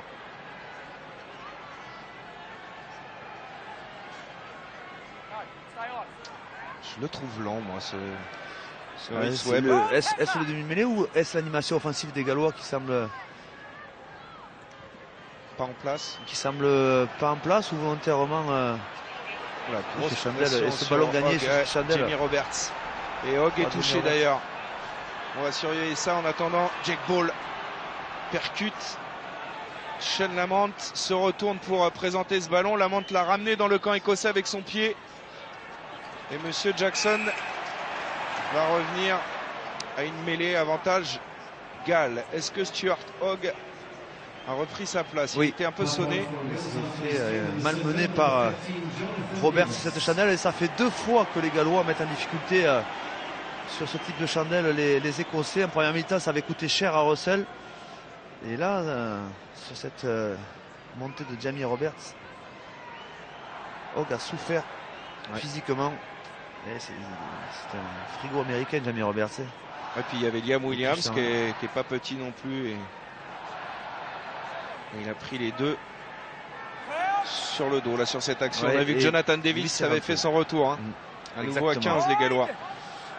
Pas de ménage à jouer pour les Gallois, à condition de maîtriser l'exercice, parce que pour le moment ils sont en difficulté, malmenés par des Écossais surprenants. Là, cela, on les avait rarement vus dominateurs depuis quelques années. Oh, ça parle beaucoup, ça branche. Gowan qui discute avec Hibbard. Ils avaient été dominés aussi face aux Anglais, les Gallois. Crouch. Bind. Sit. Mêlée dans les 22 mètres. Écossais, une mêlée qui tourne légèrement. Faletau pour Webb qui va lancer évidemment Roberts en premier receveur là face à Dunbar. Un match dans le match entre les 2 premiers centres. C'est du jeu tout en puissance. Les Gallois, stratégiquement, ont décidé d'imposer d'abord la puissance au milieu de terrain avec Jamie Roberts, avec Davis. Bigard bien chassé par son vis-à-vis Russell, et pénalité contre l'Écosse. Mauvaise liaison en mêlée. Semble-t-il, côté gauche écossais, côté cross, côté droit pardon.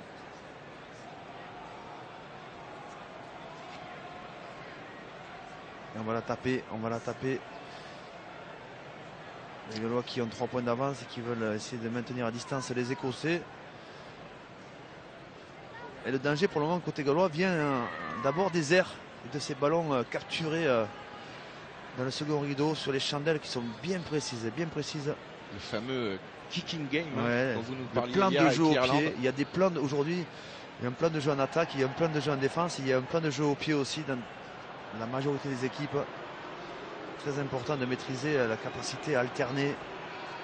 Pas toujours jouer le ballon devant la défense, et le jeu au pied permet de positionner le ballon dans le dos de la défense et faire en sorte qu'elle monte moins vite, qu'elle se pose des questions. Lee Halfpenny pour le Pays de Galles. Redoutable dans l'exercice. Ouais. Et en plus il a la réussite avec ce poteau rentrant. À nouveau 6 points d'avance pour le Pays de Galles, 19-13. Le Pays de Galles qui a 2 buteurs redoutables, hein, parce qu'Halfpenny, on vous le rappelle, c'est 90% de réussite sur la scène internationale. Et Dan Bigard, c'est un sacré buteur également. Il n'a manqué que 3 coups de pied sur 45 avec sa province galloise depuis le début de la saison. Ouais. Il y a du pied, comme on dit chez les Gallois. Il y a de la précision.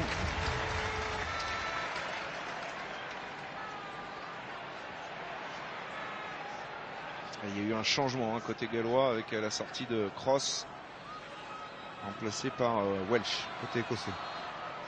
Écossais. Attention à cette bonne attaque des Gallois qui sont en surnombre sur les extérieurs, qui retrouvent l'intérieur avec Halfpenny. Rhys Webb qui va rejouer dans le fermé avec Gethin Jenkins. Ouais, bonne attitude au contact de Jenkins qui a un sous-nombre à conserver l'avancée et la possession. Hibbard qui n'a pas contrôlé Hibbard, le ballon. attention, alors là c'est des ballons. Vite écarté par Dunbar pour Bennett. Pris tout de suite et refoulé même par Jamie Roberts. On est revenu dans le camp écossais. Laidlaw, c'est en arrière, dit Monsieur Jackson. Il fait son match, Jamie Roberts. Il est important là, dans ce début de deuxième mi-temps. Alors ce n'est pas un maul. Donc il y aura un ballon à nouveau pour l'Écosse, parce que si ça avait été un maul et que ce ballon était stoppé, on aurait rendu la possession aux Gallois. On va revoir ici le ballon mal contrôlé par Hibbard, et ça ce sont les meilleurs ballons à jouer. Ouais, mais les Gallois défensivement ont bien réagi sur cette perte de balle. Ils ne se sont pas consommés, ils ont construit une ligne à distance, ce qui a permis d'arrêter ce contre écossais. Et Laidlaw qui fait quelques petites fautes de main derrière ces zones de ruck, ces zones de libération. En première mi-temps, c'était un ballon important aussi qu'il avait lâché. changement de première ligne. On va voir Ouais, si le voici en gros plan. Hein. Welsh. s'il est efficace. Sit. L'impact est toujours écossais. Et la poussée collective. Ouais, mais ça le ballon est résiste, perdu. ça Le ballon est résiste perdu. et c'est Oh même- là là. Ah Webb Quelle faute. qui derrière commet un en avant. Ah ouais, parce que là, il avait un ballon en or. Il a voulu le jouer avant de l'avoir. C'était tellement beau. Ah là, il se dit, tiens, j'ai raté le coup de l'année parce que là, il n'y avait personne dans le fermé. Ah, le ballon a été gagné. Le ballon, en fait, a tapé les pieds des secondes lignes écossais et est revenu dans le camp gallois. Et lorsque Webb a voulu jouer côté fermé, il n'y avait plus personne. Il n'a pas contrôlé son ballon. Alors on pensait qu'à l'impact les Écossais avaient fait la différence, mais ensuite elle a bien résisté hein, cette mêlée galloise. Et le ballon a été touché par un pied. En fait, normalement, on cherche rapidement à évacuer le ballon dans les pieds du numéro 8 qui doit, lui, le contrôler. Les secondes lignes placées devant le numéro 8, eux, sont chargés de pousser de manière axiale sur leur première ligne. A priori, le ballon n'avait pas circulé totalement et il a touché un pied avant de revenir dans le camp gallois. Il y a toujours un couloir dans cette zone qui est aménagée parce qu'on travaille la mêlée pour que le ballon circule de suite après le talonnage du numéro 2.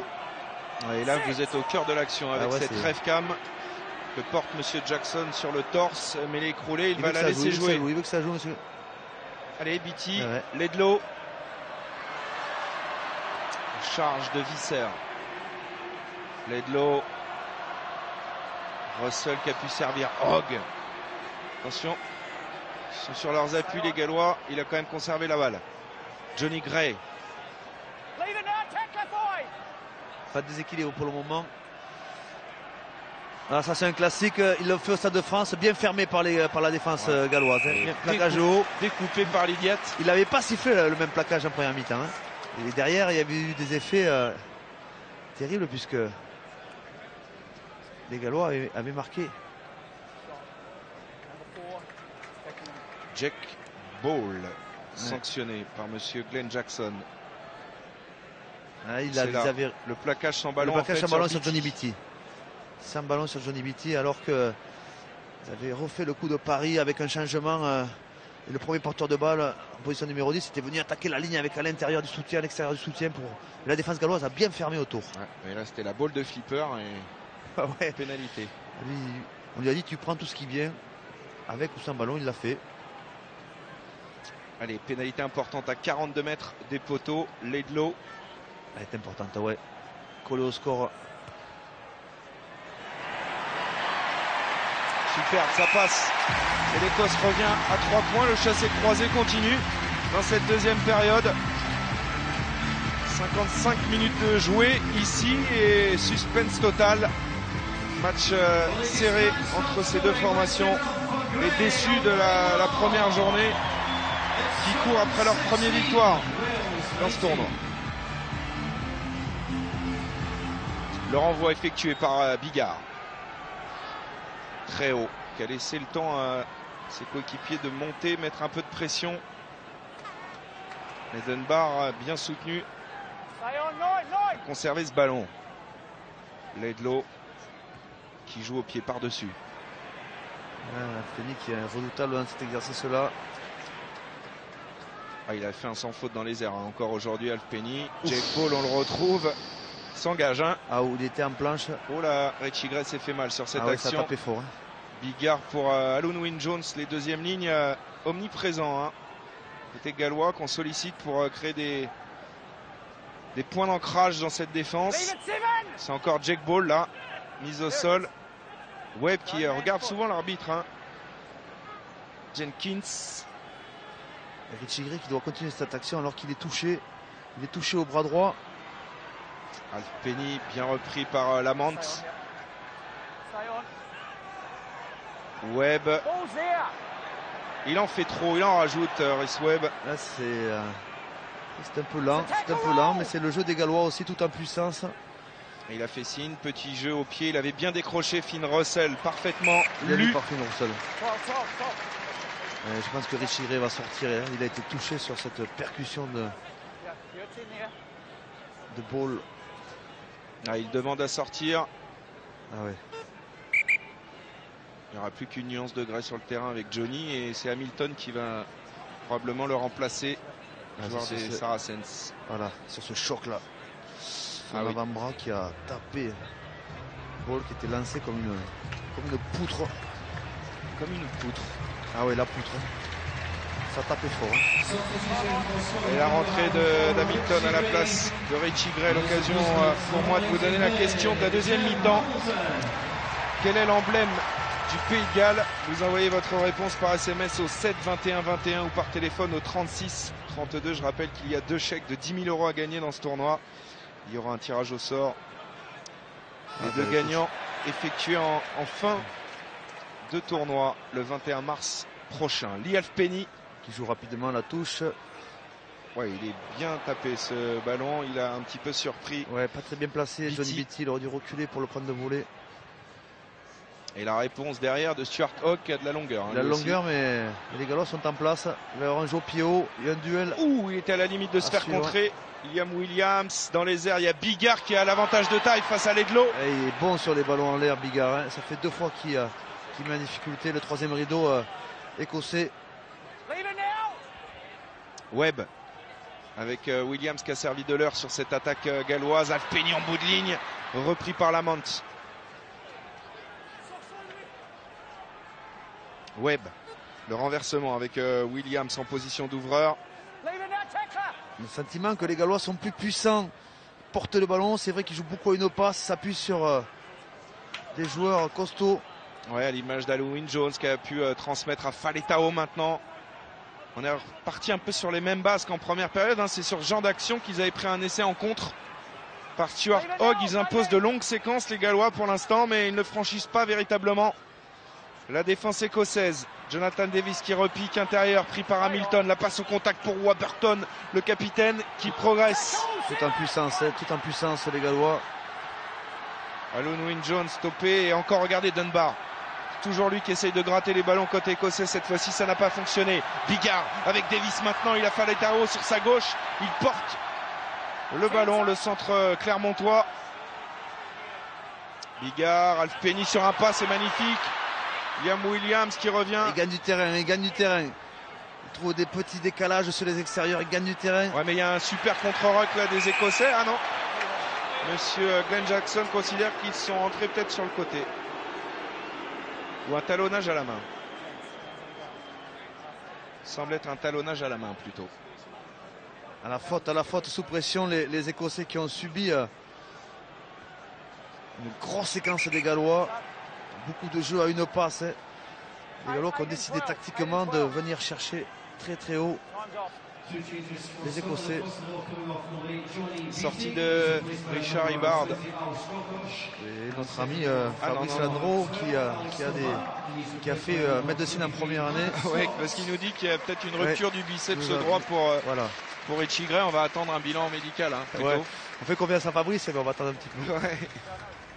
Alors Hibbard ne sort pas. Hein. C'est Johnny Beattie qui a cédé sa place. À Strokosch. Et au centre, il semblerait aussi qu'il y ait du changement côté écossais. J'ai vu Matt Scott. Ouais, qui est peut-être rentré à la place de Bennett. On va surveiller ça dans quelques instants. En attendant, on revient à cette touche jouée par les Gallois. C'est Dunbar qui est sorti. Qui est peut-être touché parce que c'est l'un des meilleurs Écossais cet après-midi sur la pelouse. Et grosse pression, énorme pression des Gallois et l'essai de Liam Williams. Deuxième essai gallois dans ce match et il intervient à l'heure de jeu. On sentait les Écossais pliés depuis un certain temps. Ils font mal, ils leur font mal là, depuis un petit moment les Gallois, tout en puissance. Attention, il semble que Jackson revienne sur une décision. Est-ce que tu as ce jeu de touche? Oui, c'est M. Clancy qui a signalé peut-être une obstruction, une faute, on va voir.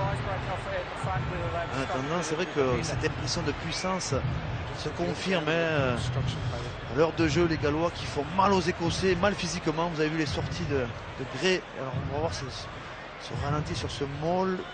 Est-ce qu'il y a une faute? C'est après. Là, il y a obstruction de 2 joueurs gallois. Est-ce que ça a une incidence? Il y a obstruction. Alors, Petite incidence. Là, regardez, deux joueurs qui se détachent, ils n'ont pas, le ballon. Ah oui, c'est clair, c'est clair. C'est vrai qu'on pensait qu'ils portaient le ballon au départ. Non, ils n'ont pas le ballon, ils se sont désolidarisés du maul. Les deux deuxièmes lignes. Et derrière, eh ben, Webb, il manœuvre facilement pour son ailier. Glenn, let's just look at it one more time. Il y a la pression de Sam Warburton qui est venu auprès des deux arbitres, Clancy le juge de touche et Glenn Jackson. Vous voyez les Halloween Jones et Ball qui sont détachés et derrière Webb, c'est comme au football américain qui transmet sans opposition, tranquillement pour Liam Williams, surpris de... Il va annuler l'essai, c'est clair. Monsieur Jackson, il va revenir à une pénalité pour l'Écosse, pour obstruction. Est-ce un premier tournant dans ce match?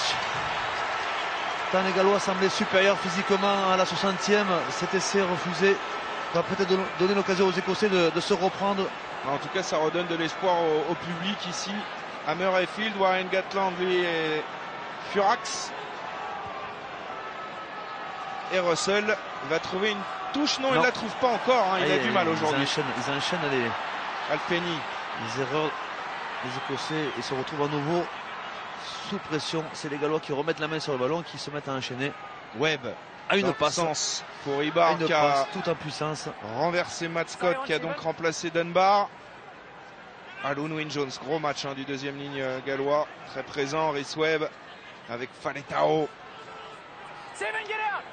Dans les 40 mètres écossais, un ballon récupéré. Ballon récupéré par les Écossais qui se sont mis à la faute à nouveau. Et il ne fait pas de cadeau. Pas de cadeau. C'est Jackson. C'est encore Blair Cowan qui est pénalisé pour l'Écosse. On va faire des changements côté gallois avec l'entrée de deux premières lignes. Scott Baldwin, le talonneur remplaçant.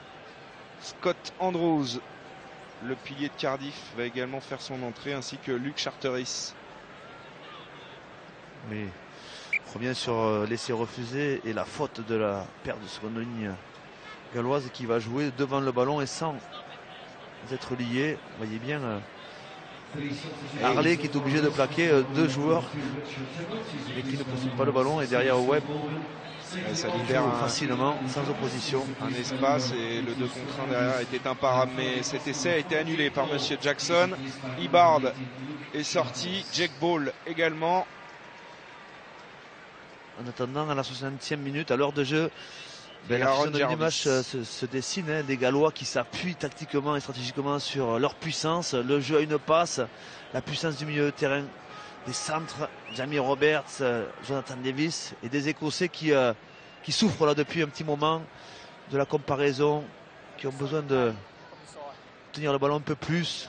Ils ont fait des choses intéressantes en début de match, mais là ils n'ont pas beaucoup d'initiatives.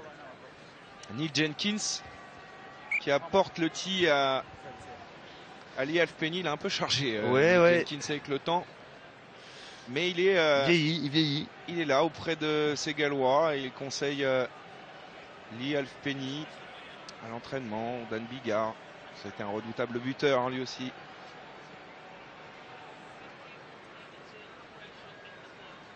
« 100% pour le moment. » Ouais, ça semble inexorable, cette mainmise des Gallois dans cette deuxième période, et les Écossais qui revivent un peu le scénario du Stade de France où ils avaient subi contre les Français dans les 20 dernières minutes, notamment. Exactement. Et notamment dans le domaine de la puissance. Halfpenny. Et c'est sa première. Oui, premier échec. Du répit pour les Gallois après un essai refusé, une pénalité ratée par Halfpenny. Est-ce un signe du destin? Du répit pour les Écossais. Alors, on appelle Rob Harley. Non, c'est pas Rob Harley qui doit sortir. Monsieur Glenn Johnson, il s'est trompé. C'est Dickinson qui va céder sa place à Gordon Reid. Et c'est le 6 gallois qui va sortir. En l'occurrence, Dan Lydiat, le joueur du Racing, qui cède sa place à Justin Tipuric.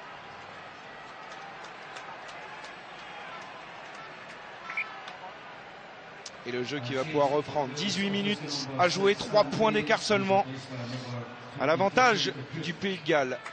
Et ils ne se sont pas mis à l'abri, les Gallois. Ont-ils laissé passer l'occasion? Oh, qu'elle est bien tapée encore. Alpenis aura un peu de retard. Oui, Hogg a pu contrôler ce ballon, mais il y a une grosse pression là sur cette zone de rock. Regardez un peu le travail exercé par les Gallois qui sont pas loin et le récupèrent même ce ballon avec Gethin Jenkins. Oui, ils font les efforts, c'est eux qui dominent. C'est eux qui ont la possession, c'est eux qui imposent physiquement l'intensité pour le moment. Webb pour Tipouri qui son premier ballon d'attaque. Il demande qu'on circule dans le fermé, le demi-mêlée gallois avec la percussion de Faletao. Il gagne tous ses duels. Toujours du jeu, une passe. Et on va chercher le défenseur écossais. Dans les 22 mètres même de si cette ça équipe semble d'Écosse. Un peu lent. Bigard qui transmet dans le dos pour Roberts, qui a retrouvé Cuthbert. C'était sur les extérieurs qu'il fallait jouer. Exactement. Exactement, il y avait de la place aux extérieurs. Ce retour intérieur donne un peu de temps à la défense écossaise pour se replacer. Oh, il a fait la feinte de passe au bord du ruck. Ouais, la valise de Webb. Le relais maintenant dans l'axe de Baldwin. Ils avancent, inexorablement ils avancent les Gallois. C'est vrai que les ballons sortent doucement, mais ils jouent à leur rythme les Gallois. Luke Charteris libère cette balle. Les Écossais plient mais ne rompent pas pour l'instant. C'est une équipe en sursis ici à Murrayfield. D'ailleurs, le public donne de la voix pour soutenir ses favoris. Jamie Roberts s'est lancé dans la défense écossaise. Strokosch qui s'est assommé un petit peu là sur cette action. Webb qui insiste. La force de frappe des Gallois, ouais, tout en puissance. Ils font mal aux Écossais. Strokosch, il a plus la lumière dans toutes les pièces. Il va falloir contrôler tout ça. Bigard en attendant, c'est Davis qui casse le plaquage, qui contrôle et qui va planter un essai sous les poteaux. On vous le disait, c'était inexorable cette avancée galloise. Et l'essai de Jonathan Davis, on vous le disait, il n'avait plus inscrit d'essai depuis 13 matchs. C'est fait. Et il offre peut-être la victoire ici aux Gallois, même s'il reste encore un quart d'heure. Le break est fait. Tout en puissance. Jonathan Davis à l'image de son équipe. Du jeu à une passe, du jeu autour des zones de ruck. Une croisée, une feinte de croisée, un jeu à hauteur. Et derrière, Davis qui va feinter la passe pour finir l'exercice sous les poteaux. Là, superbe mouvement de Bigard qui s'appuie sur la paire de centre. Beaucoup d'incertitude. Roberts, Davis. Et finalement, c'est Davis qui est servi. Ah, superbe, la fin de passe qui enrhume Stuart Hogg. Un bon mouvement avec sa paire de centre. Qui est venu mettre beaucoup de pression autour de la zone de défense. Davis qui, même s'il était légèrement attrapé, légèrement plaqué, a réussi à se défaire du plaquage. Alors inquiétude autour en attendant de Strokosch qui est toujours au sol. Je vois la civière arriver. On va probablement évacuer le troisième ligne écossais. 10 points d'avance maintenant pour le Pays de Galles et 15 minutes à jouer. Et des problèmes parce que sur le banc, Fabien, il n'y a plus de joueurs de troisième ligne pour l'Écosse. On va revoir peut-être l'action. D'abord l'action où les Gallois ont mis beaucoup de pression à la réception du ballon et ont gagné ce ballon une fois de plus. Le ballon gagné derrière une chandelle, un jeu au pied haut. C'est Strokosch ou Red qui est... Non, c'est Red. Il me semble. C'est Gordon Red peut-être qui est touché. Oui, plutôt Gordon Red. En attendant, là, on est dans ce ralenti. Et les deux équipes se sont regroupées. Sont mis en cercle et les Écossais ont longuement parlé là sur cette action. On voit ici Gethin Jenkins en gros plan. 50e match dans le tournoi. Il a fait une grosse partie cet après-midi. Et regardez un petit peu cette statistique. 64 plaquages réalisés par les Écossais dans cette deuxième période. C'est dire s'ils sont dominés. Ils n'ont pas la possession. Ils n'ont pas l'utilisation. C'est les Gallois qui imposent leur rythme. C'est les Gallois qui imposent leur rugby. Oh là là, la possession. 80% de possession. Ouais, c'était le cas aussi en première mi-temps jusqu'à 10 minutes de la fin. Ouais, mais ils ont laissé passer quelques occasions. Et c'est exactement Gordon Red et non Strokosch qui sort. Et le retour de Dickinson pour l'Écosse.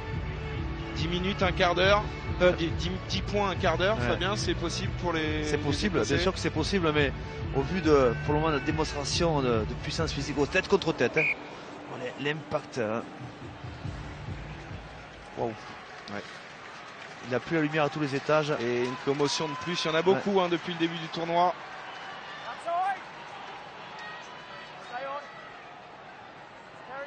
Webb qui prend son temps. Ouh, pas loin de se faire contrer, Webb. Lamont qui sert Hogg. Et la lumière peut venir de lui peut-être. Ah, c'est le joueur que les Gallois doivent surveiller en permanence. Lamont coffré par Warburton. Le voilà, Strokosch.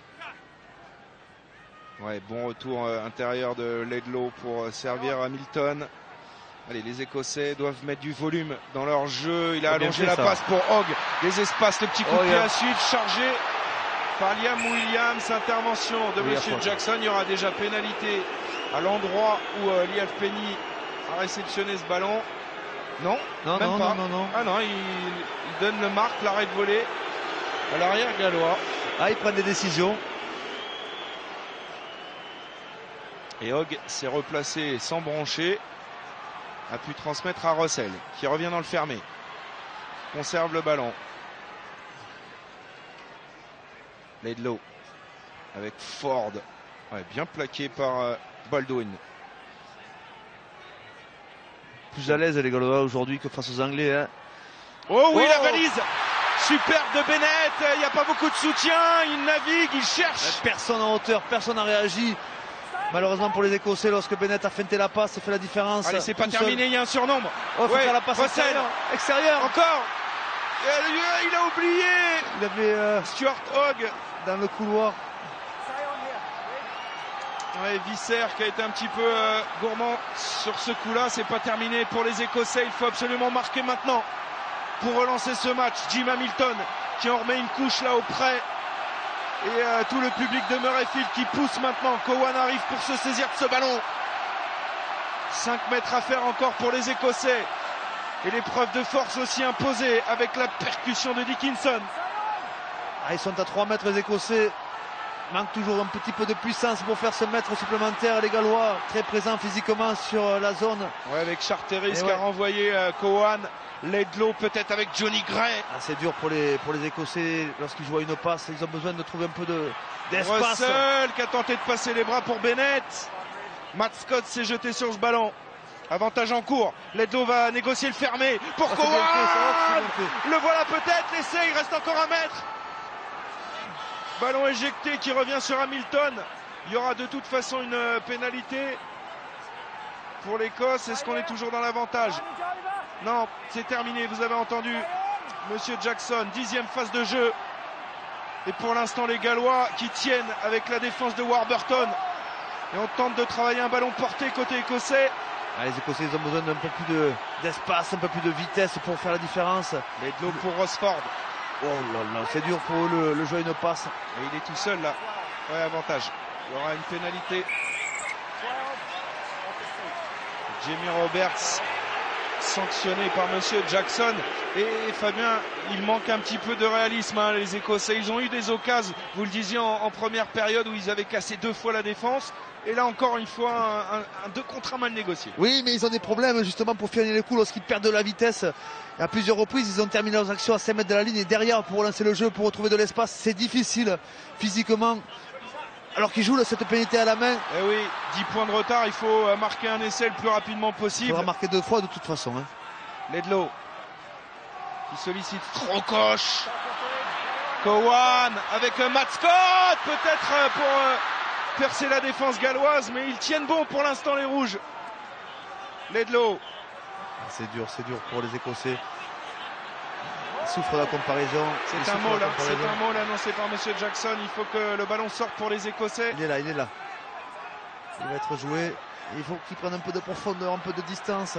Laidlaw avec Gray en puissance là face à Alun Wyn Jones. Avantage en cours. Il faut mettre de la vitesse maintenant.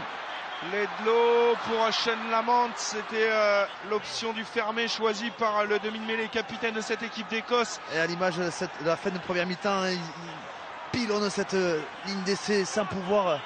Toujours avantage en cours, il on va n'arrive revenir pas à la pénalité. Et attention, parce que les Gallois pourraient s'exposer à un carton pour faute répétée à 5 mètres de leur ligne. Et ils vont la jouer rapidement, évidemment, avec Russell. Ouais, mais là, il a lancé un peu Scott tout seul. Ils ont toujours la possession, ils sont généreux. John Welch. Généreux dans cet exercice-là. 5 mètres encore pour les Écossais, c'est le temps fort, mais il faut marquer. Johnny Gray. On a l'impression qu'ils peuvent attaquer toute la journée. Et ils perdent la possession. C'est terrible. On a l'impression qu'ils peuvent attaquer jusqu'à demain sans pouvoir avancer. Ouais, mais Russell, il s'est trompé là en jouant. Alors évidemment qu'il fallait la jouer à la main peut-être pour marquer un essai, mais il a envoyé Matt Scott dans le fermé. Il était 1 contre 3 défenseurs gallois.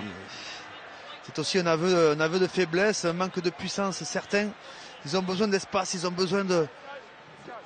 Il va finir par jouer à manger sa plusieurs sur les extérieurs. ouais. C'est sûr que lorsqu'il entraînait Clermont-Ferrand, il y avait un peu plus de puissance chez les jaunes, chez les jaunards. Et Bigard va évidemment dégager le camp gallois. L'Écosse a peut-être laissé passer sa chance sur cette action. Il reste 9 minutes à jouer. Il va y avoir de nouveaux changements avec l'entrée en jeu de Fraser Brown, le talonneur remplaçant à la place de Ross. Et l'entrée du jeune Hidalgo Klein, demi-mêlée à la place de Ledlow. On jette toutes les dernières forces dans la bataille. Là, on a vidé le banc. Il ne reste plus que Tonks, le 3/4 centre remplaçant. Lancé Baldwin pour les Gallois. Prise de balle Charteris. Charteris là qui a avec son double mètre survole l'alignement. Les Gallois qui là sortent maintenant de leur camp avec maîtrise. Ils ont fait le plus dur. Warburton avec Tipuric. Avantage pour l'équipe d'Écosse qui va récupérer la possession du ballon dans le camp gallois. Il faut vite aller en touche. Là, ils veulent marquer 2 fois. Ils veulent gagner ce match parce qu'ils avaient l'occasion de taper 2 fois la pénalité, prendre 3 points. Oh là là. Une grosse saucisse. Russell, dans son jeu au pied, n'aura pas été très performant. Non. Je crois qu'il a trouvé aucune touche aujourd'hui, quasiment. On le retrouve, Russell, et c'est là où il est bon. Quand il attaque la ligne d'avantage, Matt Scott, Russell pour Sean Lamont, Jamie Roberts encore en défense pour les Gallois.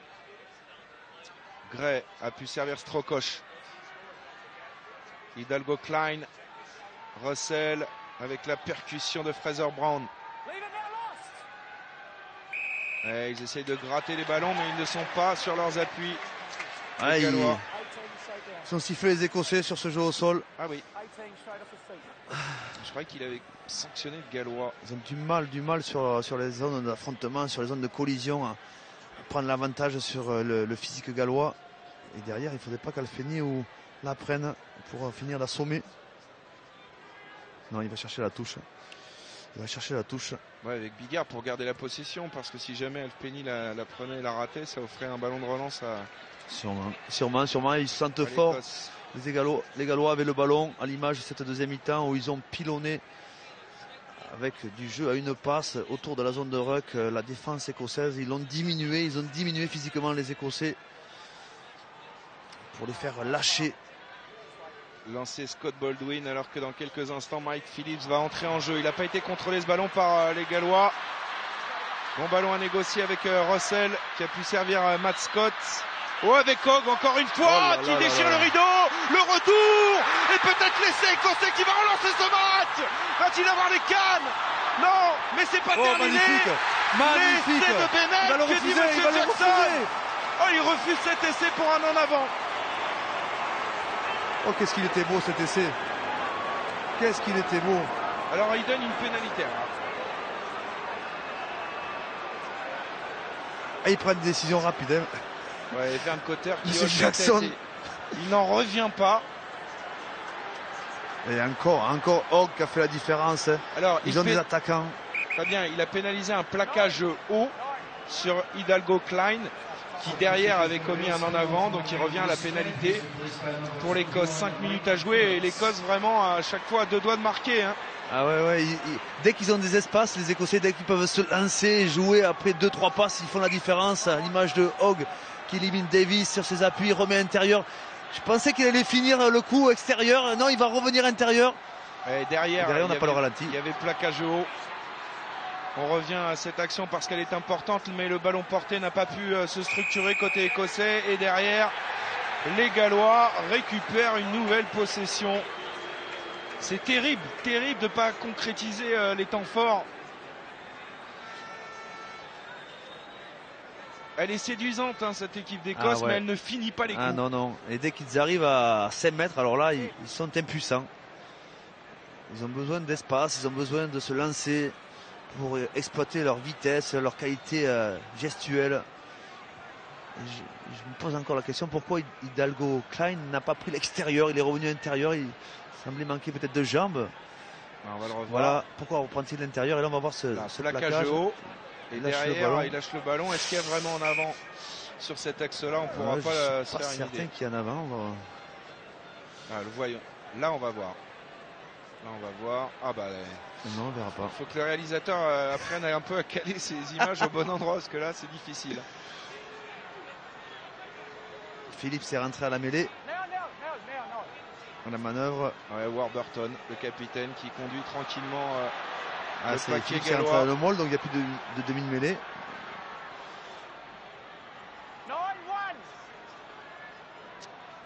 Ouais. Il est venu contester ce ballon, Fraser Brown. Et il a ralenti l'avancée des Gallois qui vont devoir repartir avec du jeu auprès peut-être. Bien arbitré, il va rendre le ballon aux Écossais. Le ballon n'est pas sorti du molle. Il y avait un certain temps pour l'exploiter. L'arbitre a jugé qu'il ne le faisait pas, Phillips. Donc, mêlée écossaise. On aura peut-être la chance de voir une belle envolée encore écossaise. On a la chance déjà de revoir le ralenti. Et il n'y a pas en avant. J'ai l'impression que ce ballon, il repart en arrière. Regardons. Il est un peu loin, il est un peu loin, monsieur Jackson, sur ce plan-là. Il est quand même situé à 20 mètres en profondeur de l'action. C'est pas net. Alors ici, peut-être sous cet angle-là, regardez bien le ballon. Franchement, ça gronde dans le stade. Ouais. Chris Patterson à ma gauche n'est pas d'accord. Il dit pas en avant. Que d'actions gâchées en tout cas pour ces Écossais qui donnent tout dans cette fin de match. Mais là, 3 minutes pour remonter 10 points. Ça semble trop tard malheureusement. Non, 10 points c'est pas possible. Il faudrait qu'ils marquent coup sur coup sur cette action et sur le renvoi. Écoutez, en Coupe d'Europe, on a déjà vu on un retournement comme ça. Demi-finale de Coupe d'Europe à Cardiff. C'était un match Leicester Tigers contre les Cardiff Blues. C'est ça.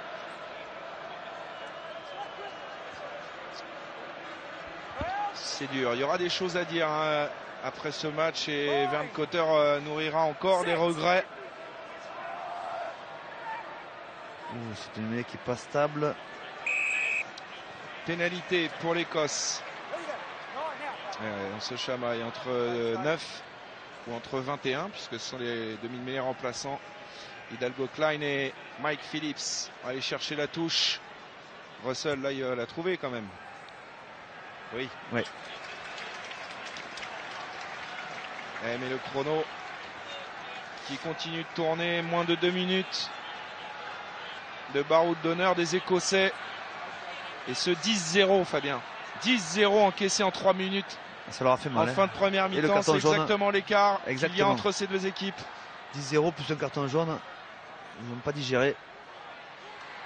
Allez, Cowan qui est venu après cette balle captée par Rob Harley. Et les Écossais qui envoient les gros au près chargés avant de libérer peut-être les arrières. Non, il y a une incompréhension, un ballon récupéré. Monsieur Jackson revient pour une pénalité. Alors là, est-ce qu'ils n'ont pas intérêt à la prendre et à jouer tout sur le renvoi à suivre? Ils en ont eu ils en ont eu beaucoup. Il y a environ un peu plus de 10 minutes. Ils ne les ont pas tapés. Ils les ont joués de cette manière-là, frontalement. Et ils sont ressortis à chaque fois Hidalgo Klein qui a tenté de Sans marquer. s'engouffrer dans la défense galloise qui vraiment tient bon jusqu'à présent. Fraser Brown, ouais, il s'est accordé. Il s'est accordé au talonneur remplaçant, je crois, de cette équipe d'Écosse, alors que là il y a un début d'échauffourée entre Hamilton et Alun Wyn-Jones. Allez, petite partie de manivelle, il n'y a rien de grave. Le smiley sur le drapeau écossais parce que cet essai, alors que le chrono tourne en attendant, c'est une perte de temps pour l'Écosse qui marque et qui revient à 5 points et peut-être même à 3 points après la transformation à suivre. Ah, il faut qu'il se dépêche s'il veut que le renvoi ait lieu.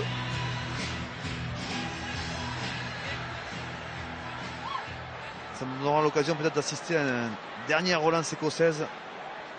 Oh là là, que de regrets côté écossais. Allez, la transformation de Russell, ça passe. Vont-ils le jouer ce renvoi? 26-23, 3 points. Et Monsieur Jackson va-t-il autoriser les Gallois à faire le renvoi? Et il demande à George Clancy, est-ce qu'on fait le renvoi, oui ou non? Non, c'est terminé. Terminé, beaucoup de regrets, j'imagine, à la fin de ce match pour l'Écosse, Fabien. Ah, les Écossais qui ont produit un bon rugby, un rugby spectaculaire, qui se sont créés beaucoup d'occasions d'essai sans pouvoir les concrétiser. Dommage vraiment pour cette valeureuse équipe écossaise, généreuse, à l'image de Jim Hamilton. Et la série continue pour le Pays de Galles face à cette équipe d'Écosse. Le Pays de Galles qui va se relancer dans ce tournoi destination avec ce succès. On l'a dit, ils avaient été un petit peu traumatisés par la défaite la semaine dernière contre les Anglais. Le Pays de Galles qui, je vous le rappelle, sera l'adversaire de l'équipe de France dans 15 jours. Le Pays de Galles s'impose donc 26-23 ici à Murrayfield cet après-midi.